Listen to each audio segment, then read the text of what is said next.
Sangat menyenangkan kalau liburan diisi dengan pergi ke pantai bersama sahabat. Tapi akan menjadi trauma mendalam kalau akhirnya malah terjebak di tempat dan waktu yang salah. Alena akan bercerita pengalaman seramnya ketika berlibur di Pangandaran. "Kamu dengar tidak?" bisik Dian pelan, sambil menatapku yang duduk di sampingnya. "Dengar apaan?" jawabku bertanya. "Kecilin TV-nya coba sebentar," kata Dian lagi. Aku turuti kemauannya, lalu mengecilkan volume suara TV. Kemudian hening, karena villa sebesar ini hanya berisi kami berdua. Tidak ada suara apa-apa Dian. "Sudah lagi seru nih acaranya." Begitu aku bilang ketika sudah mengecilkan volume TV, tapi tetap tidak mendengar suara apa-apa. "Tadi ada suara, aku dengar, sekarang hilang," jawab Dian. Sudah jam 11 malam, Devin dan Bayu belum juga kembali. Tadi jam 9 sebelum pergi mereka bilang mau keluar sebentar mencari minuman. Wajah Dian masih terlihat penasaran. Sepertinya dia yakin kalau tadi sempat mendengar suara dari lantai 2, tapi belum jelas itu suara apa. Aku mencoba untuk berpura-pura mengabaikan sikapnya itu, sampai akhirnya dia ikut larut juga menyaksikan acara TV yang aku tonton. "Ada apa di lantai 2? Apa yang Dian dengar?" Aku, Alena, Dian, Devin, dan Bayu adalah sahabat dekatku. Kami sudah berteman sejak kecil, karena kebetulan tinggal dalam satu komplek perumahan di Jakarta. Bukan kebetulan juga kalau kami jadi lebih akrab dibanding dengan teman-teman yang lain di perumahan tempat tinggal. Banyak persamaan yang kami miliki. Salah satunya adalah senang jalan-jalan, berpetualang ke tempat baru. Sudah banyak pengalaman yang kami lalui bersama, hingga sampai-sampai duduk di bangku kuliah saat ini. Dari banyaknya pengalaman yang kami miliki, ada pengalaman seram yang masih membekas di dalam ingatan sampai saat ini. Yaitu pengalaman seram ketika menginap di satu villa di Pangandaran, Jawa Barat. Pertengahan tahun 2016, bertepatan dengan masa libur perkuliahan, Devin punya ide untuk menghabiskan beberapa hari di daerah pantai. Setelah ide dilempar dan berembuk, kami sepakat untuk menjadikan Pangandaran sebagai tujuannya. Pangandaran terkenal sebagai tempat wisata di ujung timur bagian selatan Jawa Barat. Tidak perlu diragukan lagi keindahannya. Pantai landai tanpa karang, pasir putihnya membentang, sungguh tempat yang sempurna untuk melepas penat melarikan diri dari pengapnya udara metropolitan. Nah, aku sudah browsing nih. Ada villa besar dan asri, tidak mahal juga. Tidak di pinggir pantai banget sih, harus jalan kaki sebentar kalau mau ke pantai, tapi depannya sungai besar, bolak-balik ada perahu suka lewat. Begitu Devin bilang, panjang lebar dia menjelaskan. Tak butuh diskusi panjang dan lama. Akhirnya kami sepakat memutuskan untuk berlibur di Pangandaran selama beberapa hari, akan menginap di villa pilihan Devin. Di satu Rabu pagi, kami berangkat dari Jakarta. Pagi cerah dan indah. Kendaraan yang kami tumpangi menyusuri jalan mengarah ke sisi selatan Pulau Jawa. Ini adalah pertama kalinya wisata ke Pangandaran, jadi benar-benar tempat baru buat kami kunjungi, makanya kami sangat excited. Senda gurau dan tawa lepas mewarnai perjalanan. Rentang waktu 8 jam jadi tak terasa. Sekitar jam 3 sore akhirnya kami sampai di tujuan. Sesampainya di lokasi, kami baru tahu kalau ternyata letak villa agak jauh dari pantai Pangandaran. Kami harus menempuh perjalanan sekitar 1 jam lagi. Jadi, letak villanya lebih dekat ke pantai Batu Karas. Dan juga benar kata Devin, villa berada persis di sisi sungai yang cukup besar, benar-benar menghadap ke sungai itu. Cukup indah, walaupun bukan bangunan baru, tapi villa bertingkat 2 ini sangat bersih dan terawat. Pagar tinggi mengelilingi wilayah luasnya. Beberapa pohon besar berdiri kokoh di halaman depan dan belakang. Kanan kiri villa hanya ada tanah kosong yang dipenuhi oleh pepohonan liar, jauh dari bangunan lain. Bapak penjaga villa mendampingi kami berkeliling sambil menjelaskan semuanya. Pak Ilham namanya. Pak Ilham ini tidak tinggal di villa, tapi tinggal di rumahnya yang tak jauh dari lokasi villa. Beliau ditugaskan untuk merawat dan membersihkan villa oleh sang pemilik. Pak Ilham kenapa tidak tinggal di sini saja? Tanya Bayu penasaran. Kalau lagi tidak ada tamu, kadang menginap di sini, tapi jarang banget, soalnya rumah saya kan dekat. Begitu jawab Pak Ilham. Terus kalau malam, Villa ini lebih sering kosong. Aku ikut menimpali. Iya Neng, kosong terus. Tapi tenang saja, semuanya bersih dan terawat kok. Hehe. Kalau ada apa-apa tinggal telepon HP saya. 24 jam siap. Hehe. Jawab Pak Ilham lagi. Benar kata beliau, villa ini beserta lingkungannya memang bersih dan terawat. Hampir-hampir tidak ada debu yang kelihatan. Di lantai 1 ada 1 kamar, dan 1 kamar mandi. Ruang tengahnya besar, memanjang jadi 1 dengan meja makan dan dapur. Di lantai atas ada 2 kamar dan 1 kamar mandi. Ada ruang tengah juga tapi hanya berisi beberapa kursi mengelilingi meja rotan. Oh iya, di lantai atas ada teras depan, sangat nyaman terasnya, menghadap langsung ke halaman rumah dan sungai besar di depan. Sungai yang sepertinya termasuk jalur wisata. Sesekali terlihat ada perahu bermesin kecil berisi wisatawan. Oh itu perahu yang ngantar ke Grand Canyon di sebelah sana. Bagus tempatnya. Begitu kata Pak Ilham menjelaskan ketika kami menanyakan perihal perahu yang melintas depan villa. Begitulah gambaran villa yang kami tempati. Rencananya kami akan menginap sampai hari Minggu. Itu rencananya. Aliran sungai yang tenang, dengan latar langit biru berbintang tanpa awan. Kami menikmati betul suasana malam pertama di teras atas. Perbincangan seru sesekali diselingi gelak tawa memecah keheningan malam di tempat agak terpencil ini. Nyanyian merdu suara Dian yang memang seorang penyanyi, serta diiringi permainan gitar Bayu, jadi latar menambah ceria suasana. Sungguh saat-saat yang menyenangkan. Ayok Bey, cabut ah, sudah jam 9 nih. Tiba-tiba Devin bilang begitu. Mau pada kemana sih? Tanyaku kemudian. Beli minum di depan sebentar. Kata Bayu menimpali. Jangan lama-lama ya kamu semua. Tidak mau aku sama Alena sendirian di sini. Sepinya gila, Dian ikutan sedikit ngomel. Iya, bentaran saja kok. Manja banget. Sungut Devin. Singkatnya, mereka berdua akhirnya benar-benar pergi, meninggalkan aku dan Dian sendirian di teras atas. Malam itu, sama sekali tidak ada perahu yang melintas di sungai, tidak seperti sore hari tadi, sama sekali sepi dan tentu saja gelap. Untungnya cahaya dari langit membantu sedikit penerangan, tapi tetap saja kami tidak bisa melihat sekitaran sungai secara detail. Sepeninggal Devin dan Bayu, aku dan Dian melanjutkan obrolan, syukurlah tidak jadi membosankan, karena kami malah lebih banyak topik yang bisa dibahas. Sampai akhirnya, jam sudah menunjukkan pukul 10 malam. Walaupun masih termasuk daerah pesisir, tapi udara di villa ini termasuk sejuk. Mungkin karena jarak ke pantai masih cukup jauh, ditambah banyaknya pepohonan di sekeliling. Di saat ketika kami sudah banyak jeda obrolan, alias saling diam larut dalam lamunan, tiba-tiba aku melihat ada bayangan yang muncul dari arah sungai. Bayangan itu bergerak masuk ke pekarangan villa, berbentuk seperti anak kecil, perempuan. Kamu lihat tidak barusan Dian? Tanyaku sambil menegakkan posisi duduk. Lihat apa? Jawab Dian dengan tanya. Kayak ada bayangan anak kecil masuk ke villa. Ah kamu jangan macem-macem deh. Udah malam nih. Mana anak 2 itu lagi pergi lagi? Asli, aku lihat bayangan. Alena, tidak ada ah. Hahaha, iya, mungkin aku salah lihat. Tutupku menenangkan Dian. Mungkinkah aku salah lihat? Saat itu tidak tahu. Lalu kami kembali diam, tenggelam dalam lamunan, menikmati malam yang semakin larut. Alena, masuk saja yuk, nonton TV saja, sambil nunggu anak 2 itu pulang. Tiba-tiba Dian melontarkan ide. Ya sudah yuk masuk, anginnya juga mulai kencang nih. Aku setuju.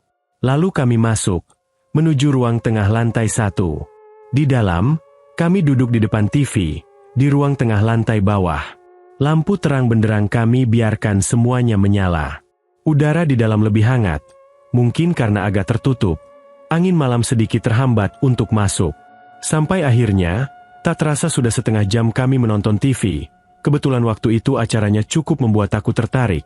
Sampai-sampai pikiranku teralihkan dari gelagat aneh yang ditunjukkan oleh Dian. Iya, bukannya tidak sadar itu, tapi aku memperhatikan kalau Dian kelihatan sedikit resah. Seperti ada yang mengusik pikirannya, tapi aku terus memaksa diri untuk tidak peduli. Mencoba untuk fokus menonton TV. Dian beberapa kali melihat tangga, lalu memperhatikan ke atas, ke lantai 2. Hingga akhirnya Dian tidak tahan lagi. Dia bicara juga. "Kamu dengar tidak?" bisik Dian pelan, sambil menatapku. "Dengar apa?" jawabku bertanya. "Kecilin TV-nya coba sebentar," kata Dian lagi. Aku turuti kemauannya, lalu mengecilkan volume suara TV. Kemudian hening, sangat sepi. Tidak ada suara apa-apa Dian. "Sudah lagi seru nih acaranya." Begitu aku bilang ketika sudah mengecilkan volume TV, tapi tetap tidak mendengar suara apa-apa. "Tadi ada suara, aku dengar, sekarang hilang," jawab Dian. Wajah Dian masih terlihat penasaran. Dia kelihatan masih yakin kalau tadi sempat mendengar suara dari lantai 2, tapi tidak jelas itu suara apa. Aku mencoba untuk berpura-pura mengabaikan sikapnya lagi, sampai akhirnya dia ikut larut juga menyaksikan acara TV yang aku tonton. Syukurlah. Aku bukannya tidak mendengar apa yang mungkin Dian tadi maksudkan. Aku dengar juga. Terdengar ada langkah kaki di lantai atas. Langkah-langkah kecil seperti sedang berlarian, bolak-balik dari belakang sampai ke teras depan. Aku dengar semuanya, tapi berusaha untuk terus mengabaikan sampai akhirnya melihat gelagat Dian. Aku bohong dengan tujuan agar Dian tidak jadi parno, karena dia penakutnya keterlaluan. Sudah jam 11 lewat, Devin dan Bayu belum balik juga, entah nyangkut di mana mereka berdua. Lalu kami terus menonton TV, sambil berusaha menahan kantuk yang mulai datang. Dian masih kelihatan penasaran, di balik gelak tawanya masih terlihat kalau dia merasakan ada yang aneh, sesekali masih saja memperhatikan tangga. Berikutnya, tiba-tiba Dian merebut remote TV, lalu mengecilkan suaranya lagi. Lalu, duk, duk, duk, duk. Terdengar suara seperti itu.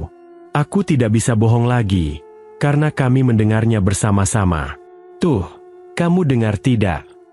tanya Dian nyaris berbisik. Aku mengangguk. Ada yang lari-larian di atas Alena. Suara Dian mulai gemetar. Dia ketakutan. "Sudah biarin saja. Nonton TV lagi saja. Besarin lagi suaranya coba." Aku merebut lagi remote TV, lalu membesarkan volumenya. Iya, benar, ada suara langkah kaki kecil berlarian di lantai 2. Sangat jelas kami mendengarnya. Dian kelihatan ketakutan. Aku juga sama. Tapi mau gimana lagi? Kami jauh dari mana-mana, di luar gelap, kendaraan tidak ada. Dian terus saja memperhatikan tangga, sementara langkah kaki masih kedengaran sesekali walaupun samar tertutup suara TV. Sampai akhirnya, kami mendengar suara pagar depan terbuka. Aku lari ke jendela untuk melihatnya. Ternyata itu Devin dan Bayu. Akhirnya mereka pulang. Kamis pagi, aku menyiapkan sarapan untuk kami semua. Nasi goreng andalanku jadi sajiannya. Suasana pagi hari yang cukup indah. Sesekali suara mesin perahu terdengar dari arah sungai. Juga banyak penduduk setempat sedang berjalan kaki menuju pantai lewat jalan yang ada persis di depan villa. Makan kamu lama. Ayo buruan ngapa, biar langsung jalan ke pantai. Devin mulai menggerutu. Dia ingin cepat-cepat ke pantai. Iya, sabar. Ini sebentar lagi beres, jawabku kemudian. Singkatnya, setelah selesai sarapan lalu kami berangkat ke pantai, untuk menikmati suasana pagi di pinggir laut selatan. Jarak pantai dari villa sekitar 10 menit berjalan kaki, kurang lebih. Benar dugaan kami. Suasana pagi di pantai sangat indah. Menikmati tenangnya air laut yang nyaris tanpa gelombang. Tidak ada angin sama sekali. Terlihat beberapa rombongan nelayan menarik jala panjang dari tengah laut. Kami memperhatikan semuanya. Beneran, suasana pagi hari di pantai memang tidak ada duanya. Aku sangat menyukainya. Tapi, sekitar jam 8, ada sesuatu yang mengharuskanku untuk kembali ke villa. Aduh, aku mules. Pingin pup, gimana ini? Aku sakit perut. Kebiasaan, merusak suasana, sudah tuh numpang di warung itu saja. Bayu agak emosi bilang begitu sambil tangannya menunjuk ke arah warung pinggir pantai. Tidak bisa Bay, aku harus balik ke villa, ayo anterin. Aku memelas. Tidak mau Vin kamu saja sana yang antar Alena. Bayu bilang begitu ke Devin. Ya sudah ayo buruan, aku juga agak mules sih. Begitu Devin bilang sambil cengar-cengir. Ya sudah, akhirnya aku dan Devin jalan pulang lagi ke villa. Singkat cerita lagi, tidak lama kemudian kami sampai. Aku ke warung dulu ya, beli rokok. Tidak jauh kok warungnya, tuh di sana. Begitu Devin bilang ketika kami sudah berada di depan pagar. Ya sudah buruan, jangan lama-lama, aku pingin ke pantai lagi. Jawabku lagi. Setelah itu aku masuk ke dalam villa, sementara Devin lanjut berjalan ke arah jalan raya, menuju toko untuk membeli rokok. Karena sudah tidak tahan lagi, aku langsung lari menuju kamar mandi lantai bawah, yang letaknya di belakang. Lega rasanya, setelah sudah berada di toilet dan melepas hajat. Sudah selesai, aku masih duduk di atas toilet, melamun sebentar sebelum bersih-bersih. Tapi, kemudian lamunanku buyar, ketika tiba-tiba mendengar suara langkah-langkah kaki, langkah kaki yang sepertinya sama persis dengan yang aku dan Dian dengar malam sebelumnya. Suaranya seperti suara langkah anak kecil berlarian, kali ini di lantai bawah. Terdengar jelas, karena memang dekat, di ruang tengah. Aku memperhatikan langkah-langkah kaki itu, terus menajamkan pendengaran dari dalam kamar mandi. Benar, sangat jelas kalau sepertinya ada anak kecil yang sedang berlarian di ruang tengah. Aku hanya bisa diam, ketakutan. Semakin takut lagi ketika langkah kaki itu tiba-tiba berhenti tepat di depan pintu kamar mandi. Ya Tuhan, apa yang harus aku lakukan? Diam, tak berani bergerak sedikit pun supaya tidak menghasilkan suara. Aku sangat yakin si pemilik langkah kaki itu sedang berdiri di balik pintu. Beberapa saat lamanya situasi seperti itu. Aku merinding ketakutan, nyaris menangis. Lalu langkah kaki terdengar lagi, kali ini menjauh dari pintu, menuju ruang tengah. Aku terus mengikuti pergerakannya. Kemudian langkah kaki berhenti lagi, kali ini berhenti di ruang tengah. Lalu tiba-tiba terdengar keras suara TV. TV yang aku sangat yakin dalam keadaan mati ketika masuk tadi, tiba-tiba terdengar menyala dengan sendirinya, dengan suara yang benar-benar keras. Aku menangis pelan, ketakutan, tidak berani keluar. Tapi, Alena, kamu nyalain TV kencang banget sih? Biar kedengeran sampai kamar mandi maksudnya. Terima kasih Tuhan, akhirnya aku mendengar suara Devin, kemudian buru-buru keluar kamar mandi. Yuk ke pantai lagi. Aku menarik tangan Devin, mengajaknya untuk buru-buru meninggalkan villa. Peristiwa pagi itu sengaja tidak aku ceritakan kepada teman-teman lainnya. Aku tidak mau merusak suasana liburan, walaupun kejadiannya cukup membuatku berpikir tentang siapakah pemilik langkah-langkah kaki itu. Teman-teman yang lain begitu menikmati suasana pagi hingga menjelang siang di pantai, tapi aku masih saja memikirkan kejadian yang baru saja terjadi di villa. Tidak mau merusak suasana, aku bersikeras untuk tidak menceritakannya ke teman-teman. Singkat cerita, Kamis pagi itu kami habiskan dengan menikmati suasana pantai. Setelahnya kami pulang kembali ke villa. Masih jam 12, kami sudah sampai di villa. Tapi, sementara teman yang lain langsung istirahat, aku malah berkeliling untuk melihat-lihat lingkungan sekitar. Saat itulah aku baru sadar kalau ternyata halaman belakang sangat luas, sampai-sampai pagarnya nyaris tidak kelihatan, karena jauh dan juga tertutup pepohonan serta rumput ilalang.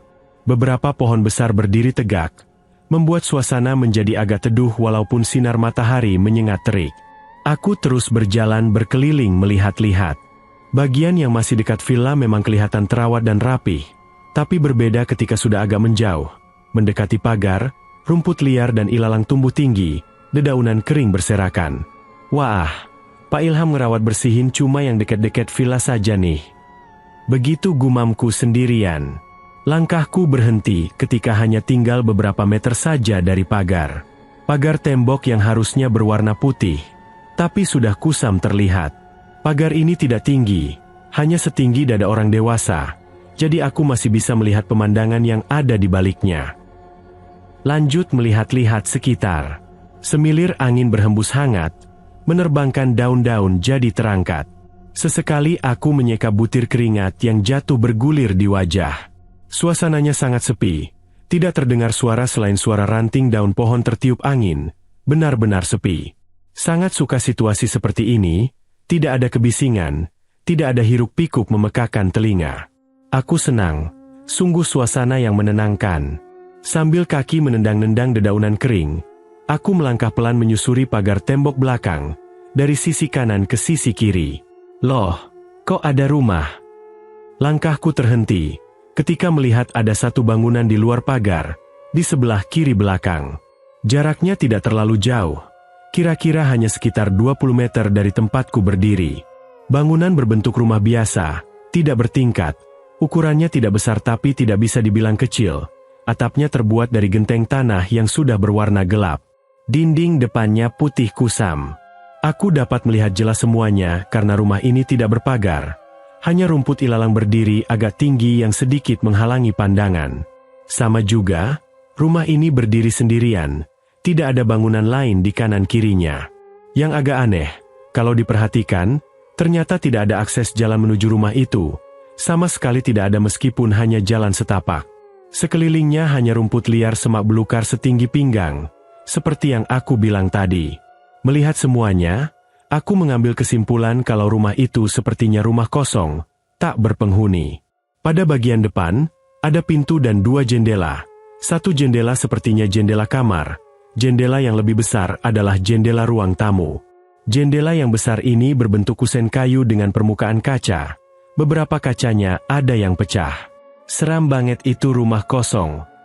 Pikirku dalam hati setelah melihat semuanya, kemudian berniat untuk melangkah pergi dari situ. Tapi, ketika hendak melangkahkan kaki, aku melihat sesuatu. Kelihatan ada seseorang berada di dalam rumah itu. Ada orang di dalam rumah? Bukannya itu rumah kosong? Ya makanya, aku jadi tertarik untuk memperhatikan, alih-alih pergi meninggalkan. Walaupun tidak terlalu jelas, tapi aku bisa melihat ada anak kecil sedang berdiri di balik jendela kaca, berdiri diam dengan wajah yang tak kelihatan jelas. Yang pasti, itu anak perempuan, berpakaian terusan warna gelap, rambutnya tergerai panjang. Dia terus saja berdiri, sepertinya berdiri menatapku. Kami saling bertatapan walaupun sinar mentari siang memantul dari jendela kaca. Itu siapa? Anak siapa? Ngapain dia sendirian di rumah kosong itu? Banyak pertanyaan di dalam kepala. Beberapa saat lamanya, kami berposisi seperti itu. Hingga akhirnya aku mendengar teriakan memanggil dari belakang. Neng, hati-hati, suka ada ular di belakang situ. Ternyata Pak Ilham, dia ternyata sudah berdiri di belakang villa. Entah sejak kapan dia sudah berada di situ. Iya Pak.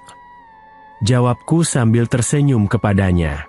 Beberapa detik lamanya, aku mengalihkan pandangan dari sosok anak kecil tadi. Hanya beberapa detik.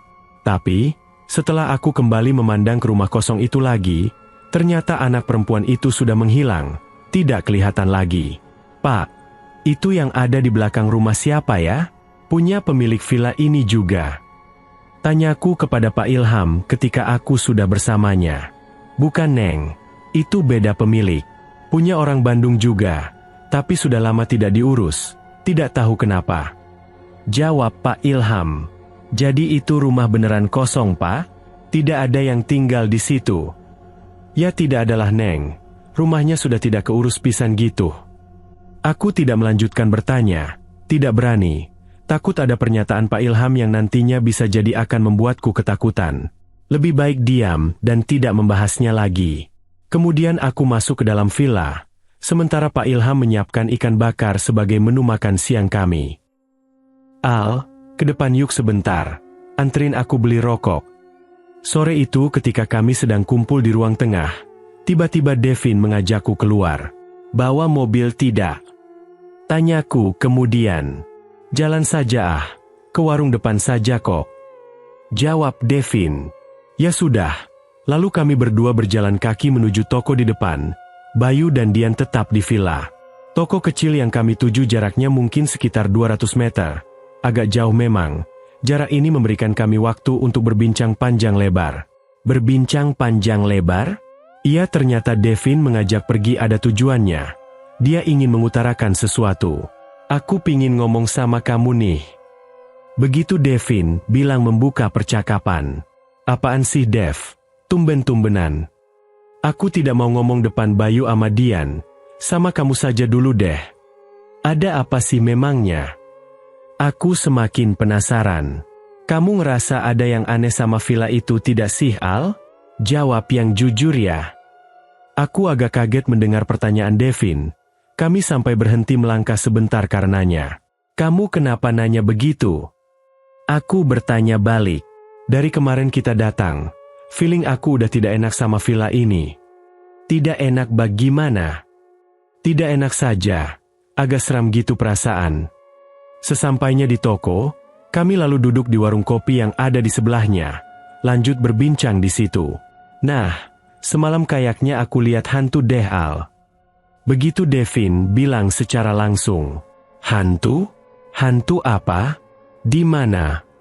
Tanyaku kemudian. Lalu Devin bercerita panjang lebar. Devin bilang, sepulangnya dia dari luar untuk membeli minuman bersama Bayu, dia melihat sesuatu. Kebetulan, kemarin malam Devin yang duduk di belakang kemudi. Sesampainya mereka di depan villa, Bayu turun untuk membuka pagar supaya mobil bisa masuk. Nah, pada saat itulah Devin melihat sesuatu di teras atas. Dia melihat ada perempuan sedang berdiri sendirian. Awalnya, Devin pikir itu aku atau Dian, karena ketika mereka pergi aku dan Dian memang sedang di teras atas. Tapi setelah lampu mobil sudah benar-benar menyorot ke depan rumah, akhirnya dia yakin kalau yang sedang berdiri itu bukan aku atau Dian. Pas aku tegasin lagi, ternyata itu bukan kalian, karena penampakannya kayak anak kecil, masih SD gitu, perempuan, rambutnya panjang. Dia berdiri saja, diam di teras atas. Serem, Al, gak mungkin itu orang, pasti setan. Merinding lagi aku. Begitu cerita Devin. Mendengar itu, akhirnya aku ceritakan semua kejadian yang aku alami kemarin dan tadi pagi, tentang suara langkah kaki di lantai atas dan depan toilet, serta penampakan anak kecil di rumah kosong yang ada di belakang villa. Nah, klop kan? Ternyata kamu juga ngerasain. Aduh, bagaimana nih, Al? Mana sudah dibayar sampai hari Minggu nih villa? Asli, aku takut. Ya sudahlah, tidak usah dipikirin. Kita senang-senang saja, cuekin. Semoga tidak muncul lagi. Begitu jawabku, pura-pura tegar. Kenapa Devin memutuskan hanya menceritakan semuanya kepadaku? Karena Bayu dan Dian sangat penakut. Parnoan. Kalau sampai mereka tahu tentang kejadian ini, dijamin langsung minta pergi meninggalkan villa dengan segera. Malam menjelang, malam Jumat. Sekitar jam 9 kami baru saja sampai di villa. Sejak jam 6:30 menghabiskan waktu di pinggir pantai. Sengaja mengunjungi pantai untuk merasakan suasananya pada malam hari. Tapi, sesampainya di depan pagar villa, kami semua sempat berdiri diam, tidak langsung melangkah masuk karena ada yang aneh. Kami melihat villa dalam keadaan gelap gulita, sama sekali lampu tidak ada yang menyala. Kenapa gelap ya? Kan tadi lampu sudah kita nyalain semua. Ucapku membuka percakapan. Iya, aku yakin kok tadi terang. Lampu menyala semua. Kata Bayu menimpali. Mati lampu mungkin. Tanya Dian pelan. Tidak ah, sepanjang jalan ke sini tadi rumah-rumah lain nyala semua lampunya. Masa kita doang yang mati lampu? Devin akhirnya bicara. Iya, bukan mati lampu deh. Itu TV di dalam nyala.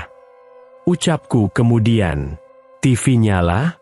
Iya, ternyata aku melihat ada cahaya dari ruang tengah. Dari jendela yang tirainya tertutup pun kami dapat menebak kalau cahaya dari dalam itu berasal dari layar TV yang menyala. Kok bisa? Semua lampu mati tapi TV menyala sendirian? Sebentaran, aku dan Devin saling berpandangan, melempar gelagat yang sama, gelagat keanehan. Ya sudahlah, masuk saja yuk, mungkin ada terminal yang ngejepret. Begitu Devin bilang, coba menenangkan. Kami akhirnya masuk. Benar, setelah sudah berada di dalam, cahaya terang yang kelihatan dari luar tadi ternyata memang dari layar TV. Dan benar juga, semua lampu di dalam keadaan mati. Setelahnya, kami berempat langsung menyalakan semua lampu, membuat seisi villa jadi terang kembali, lalu beraktivitas normal seperti biasanya, mencoba tidak memikirkan keanehan yang baru saja terjadi, khususnya aku dan Devin. Kemudian malam semakin larut, Kami masih terus berbincang di ruang tengah lantai bawah, di depan TV. Semilir angin terasa lebih kencang dari hari sebelumnya. Semilir dinginnya masuk ke dalam melalui lubang-lubang ventilasi. Malam ini anginnya kencang ya, dingin pula. Ucap Dian. Iya nih, dingin. Aku menimpali. Guys, malam ini kita tidur sekamar saja ya, biar bisa ngobrol sambil nunggu ngantuk gitu. Devin melempar ide. Aku sepertinya mengerti maksud dia. Devin kelihatan mulai ketakutan. Raut wajahnya beberapa kali memandangku dengan tatapan aneh, seperti memberi kode. Benar, aku mengerti maksudnya. Kami berdua berpikir kalau tidur berempat dalam satu kamar mungkin akan bisa menghindari sesuatu yang tak diinginkan. Tidak bisa dipungkiri, setelah kejadian lampu mati semua tapi TV menyala tadi, perasaanku jadi semakin tidak enak, semakin menyadari kalau ada yang aneh dari tempat ini. Syukurlah, Bayu dan Dian setuju dengan ide Devin. Akhirnya kami memutuskan untuk tidur berempat, tidur di kamar atas yang dekat teras. Sekitar jam 11, kami semua masuk kamar. Seluruh lampu kami biarkan menyala. Di dalam kamar, sebentar kami masih berbincang, tapi kemudian satu persatu akhirnya tidur. Kami semua terlelap. Awalnya tidak tahu saat itu jam berapa, tapi tiba-tiba aku terbangun. Kamar dalam keadaan gelap, hanya sedikit cahaya dari luar yang membantu penglihatan. Aku mengambil ponsel yang tergeletak di samping bantal, lalu melihat ke layarnya. Ternyata masih jam 1, kira-kira baru 2 jam kami tertidur. Aku yang tidur di sisi ranjang, dapat melihat kalau Bayu dan Devin masih di posisinya masing-masing, tidur di lantai. Sementara aku dan Dian di atas tempat tidur. Tapi tunggu, ternyata Dian tidak ada di sebelahku. Dia tidak ada di tempat tidur. Kemana Dian? Ah, mungkin dia ke kamar mandi. Begitu pikirku dalam hati, karena melihat pintu kamar agak terbuka sedikit. Mungkin itu pertanda kalau Dian memang sedang ke kamar mandi. Dari celah pintu itu, aku dapat melihat lampu ruang tengah dalam keadaan mati. Jadinya temaram. Sedikit perang batin. Logikaku mengatakan tidak mungkin Dian keluar kamar sendirian. Kalau harus ke kamar mandi dia pasti akan membangunkanku untuk menemaninya. Tidak akan mungkin berani sendirian. Lalu kenapa pintu kamar dalam keadaan terbuka? Tapi aku terus memaksa diri untuk berpikir positif. Mencoba menyingkirkan pikiran-pikiran jelek dan seram yang terus memaksa masuk ke dalam kepala. Aku hanya bisa diam, menunggu Dian kembali ke kamar. 1 menit. 2 menit. 3 menit. 5 menit berlalu, belum juga ada tanda-tanda Dian datang. Mulai semakin ketakutan bercampur panik. Menit berikutnya aku berniat untuk membangunkan Devin dan Bayu, agar kami dapat mencari tahu keberadaan Dian bersama-sama. Tapi, belum aku membangunkan mereka, tiba-tiba perhatianku teralihkan. Aku melihat kalau ada yang sedang berdiri di luar, berdiri di depan pintu. Dian kah? Bukan, itu bukan Dian. Ada anak kecil yang sedang berdiri di depan pintu. Dalam temaramnya cahaya aku masih dapat melihatnya dengan jelas. Anak perempuan mengenakan baju berwarna gelap, rambutnya panjang tergerai ke belakang. Aku terpaku melihatnya. Anak perempuan itu tetap berdiri diam sambil menatapku. Beberapa saat lamanya aku seperti terhipnotis. Kami berpandangan. Sampai kemudian, tiba-tiba dia tersenyum, tertawa. Lalu lari ke arah kiri, menuju tangga. Aku seperti tersentak, lalu tersadar, kemudian merinding ketakutan. Lemas tubuhku kemudian. Beberapa detik kemudian, jantungku kembali seperti berhenti. Karena tiba-tiba anak perempuan itu muncul lagi. Kali ini dia berlari ke teras depan, berlari sambil tertawa riang. Aku semakin ketakutan. Hanya berselang beberapa detik, anak itu lalu kelihatan lagi, balik lagi berlari menuju tangga. Aku melihat semua itu masih dari celah pintu kamar yang terbuka. Cekam belum berhenti di saat itu, masih berlanjut. Beberapa detik setelah anak itu kelihatan sekelebat lari ke arah tangga, tiba-tiba aku melihat Dian. Dia berjalan cepat dari arah teras menuju tangga juga. Dari gesturnya dia seperti mengejar anak perempuan tadi. Dian terdengar sambil tertawa pelan. Dian. Refleks aku memanggilnya. Tapi Dian cuek. Dia terus saja berlari kecil menuju tangga. Aku yang penasaran, kemudian berdiri lalu menuju pintu. Belum berani langsung keluar kamar. Dari pintu aku melongokkan kepala. melihat ke arah tangga. Aku melihat Dian sedang berdiri diam persis di depan tangga. Dia tidak bergerak sama sekali menghadap ke tangga bawah, membelakangiku. Dian. Sekali lagi aku memanggilnya, tapi sekali lagi dia tidak memberi respon. Akhirnya, perlahan aku memberanikan diri untuk melangkahkan kaki, untuk mendekat ke tangga, tempat di mana Dian berada. Sangat pelan aku melangkah. Rasa takut dan penasaran campur aduk menjadi satu. Sampai kemudian, akhirnya aku hanya tinggal satu langkah lagi untuk berada persis di samping Dian. Tapi, pada posisi ini aku berhenti, diam tak bergerak. Pandanganku tertuju ke tempat yang sepertinya Dian juga sedang memandang ke sana, ke ujung tangga bagian bawah. Napasku sesak, lalu merasakan hawa panas yang tiba-tiba mengalir dari punggung lalu menjalar ke seluruh tubuh. Aku melihat sesuatu yang menyeramkan di ujung bawah tangga. Ada perempuan yang sedang berdiri, perempuan dengan wajah yang mengerikan, menyeringai menunjukkan mimik seram. Sosok perempuan itu tidak sendirian. Tangan kirinya menggandeng anak perempuan yang berdiri diam juga, tapi tawa kecilnya terdengar pelan cekikikan. Hihihihihi. Beberapa belas detik lamanya, kami terus berposisi seperti itu. Hingga akhirnya, entah dapat kekuatan dari mana, aku meraih tangan Dian lalu menariknya mundur. Dian seperti dalam keadaan tidak sadar, namun matanya terbuka lebar. Wajahnya datar tanpa ekspresi. Aku terus menariknya menuju kamar. Setelah sudah berada di dalam kamar, aku menutup pintu. Bayu, Devin, bangun. Dengan suara pelan, aku membangunkan dua teman laki-lakiku, sambil mengguncang-guncang tubuh mereka. Dian, kenapa Al? Tanya Bayu ketika sudah bangun dari tidurnya. Dia aneh melihat Dian berdiri di pojok kamar. Sementara Devin, dia langsung berdiri lalu mencari kunci mobil. Dia seperti sudah tahu apa yang sedang terjadi. Kemudian, Dian menangis pelan, tapi masih saja belum berbicara sepatah kata pun juga, hanya menangis. Kita cabut, kita pergi dari villa ini, kata Devin. Aku setuju. Bayu juga begitu. Tanpa banyak tanya dia langsung berdiri dan siap-siap keluar kamar. Kamu duluan Dev. Hati-hati di tangga. Tadi ada di situ. Bisikku ke Devin.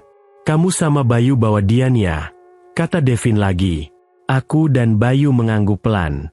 Kemudian kami keluar kamar. Devin berjalan paling depan. Aku dan Bayu mengikuti di belakangnya sambil memeluk Dian yang masih terus saja menangis. Sampai juga kami di tempat di mana tadi aku sebelumnya melihat sosok menyeramkan bersama anak kecil. Tangga ke bawah. Syukurlah, dua sosok itu sudah menghilang. Tidak ada di tempatnya lagi. Buru-buru kami melangkah, menuruni tangga lalu berjalan cepat ke pintu keluar. Di luar, kami langsung masuk ke dalam mobil. Devin duduk di belakang kemudi. Lalu perlahan mobil meninggalkan halaman villa.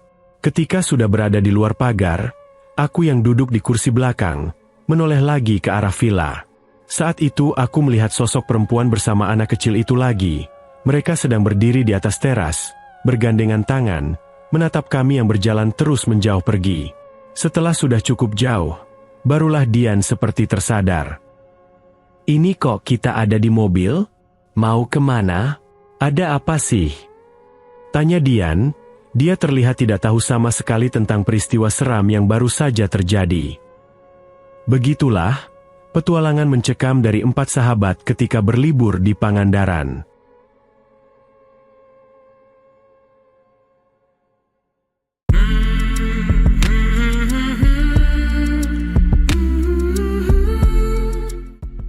Oke teman-teman, ceritanya selesai sampai di sini.